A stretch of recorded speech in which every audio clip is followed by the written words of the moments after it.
में हुए आतंकी हमले को लेकर देश भर में आक्रोश है। इस बीच कांग्रेस सांसद राहुल गांधी ने जम्मू कश्मीर में हुए आतंकी हमले के बाद पीड़ितों से मुलाकात की और कहा कि सरकार जो भी कार्रवाई करेगी हम उसका समर्थन करेंगे। उन्होंने कहा कि पूरा देश एकजुट होकर खड़ा है और आतंकवाद को हराएगा। यहाँ आपको बता दें कि 22 अप्रैल को पहलगाम आतंकी हमले में 26 लोग मारे गए थे और कई घायल हुए थे।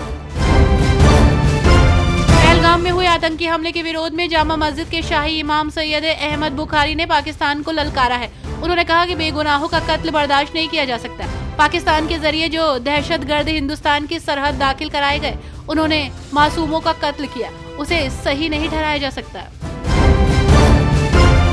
दिल्ली की एक अदालत से कांग्रेस नेता राहुल गांधी और सोनिया गांधी को बड़ी राहत मिली है। आपको बता दें कि अदालत ने नेशनल हेराल्ड मनी लॉन्ड्रिंग मामले में कांग्रेस नेताओं सोनिया गांधी और राहुल गांधी को नोटिस जारी करने से फिलहाल इनकार कर दिया है।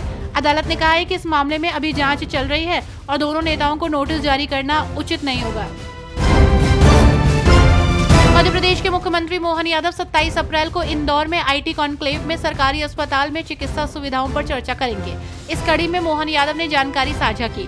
मोहन यादव ने कहा कि हमें बताने में खुशी हो रही है कि हमने सबने मिलकर मध्य प्रदेश को आईटी के क्षेत्र में बड़े राज्यों की तुलना में अच्छे स्थान पर ले जाने के लिए बहुत सारे काम शुरू कर दिए हैं। सुप्रीम कोर्ट ने विक्रम मजीठिया को ड्रग तस्करी मामले में फटकार लगाई है। कोर्ट ने कहा है कि वो एसआईटी जांच में पूरा सहयोग करें और जांच प्रक्रिया को प्रभावित करने से बचे। मीडिया में बयानबाजी पर भी रोक लगाई गई है।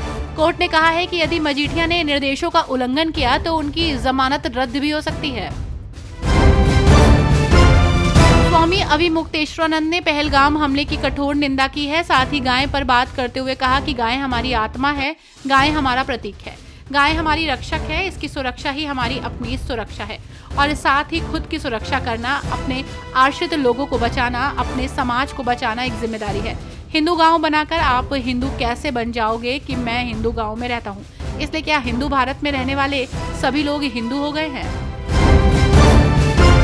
कांग्रेस नेता उदित राज ने जम्मू कश्मीर के पहलगाम में हुए आतंकी हमले पर हुई ऑल पार्टी मीटिंग पर प्रतिक्रिया दी है। उन्होंने कहा कि इस बैठक में पहलगाम हमले के खिलाफ कड़ा कदम उठाने का फैसला लिया गया है। उन्होंने सवाल उठाया कि इतनी देर तक गोलियां चलती रहीं तो सुरक्षा बल और इंटेलिजेंस कहां थे। ये बड़ा सवाल है क्योंकि हमले के समय करीब 2000 लोग वहां मौजूद थे और 2.5 घंटे तक कोई सुरक्षा नहीं थी। उन्होंने गृह मंत्रालय और पीएमओ पर भी सवाल खड़े किए। बिहार विधानसभा चुनाव को लेकर तैयारियां तेज हो गई हैं। इस बीच पटना के सिविल कोर्ट को बम से उड़ाने की धमकी दी गई है। आपको बता दें कि धमकी की जानकारी मिलने के बाद पुलिस और बम स्क्वाड को बुलाया गया। साथ ही पीर बहोर थाने की पुलिस को भी बुलाया गया। पुलिस के बड़े अधिकारी भी सिविल कोर्ट पहुंचे, जिसके बाद मामले की छानबीन शुरू कर दी गई है। आपको बता दें कि ईमेल से भेजकर ये धमकी दी गई है।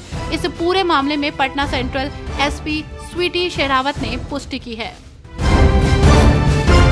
पहलगाम में हुए आतंकी हमले को लेकर देश भर में आक्रोश है। ऐसे में नेताओं से लेकर आम जनता की सरकार से मांग उठ रही है। इस मामले पर पक्ष विपक्ष साफ नजर आ रहा है। हर कोई हमले में शामिल आतंकियों के खिलाफ कार्रवाई की मांग कर रहा है। इस बीच महाराष्ट्र में सपा के अध्यक्ष अबू आजमी ने कहा कि घटना में शामिल लोगों को गोली मार देनी चाहिए। साथ ही उन्होंने कहा कि देश का हर व्यक्ति चाहता है जो आतंकवादी है उन्हें नेस्तनाबूद कर दो, उनके जो सरकार है उन्हें फांसी पर चढ़ा दो, गोली मार दो।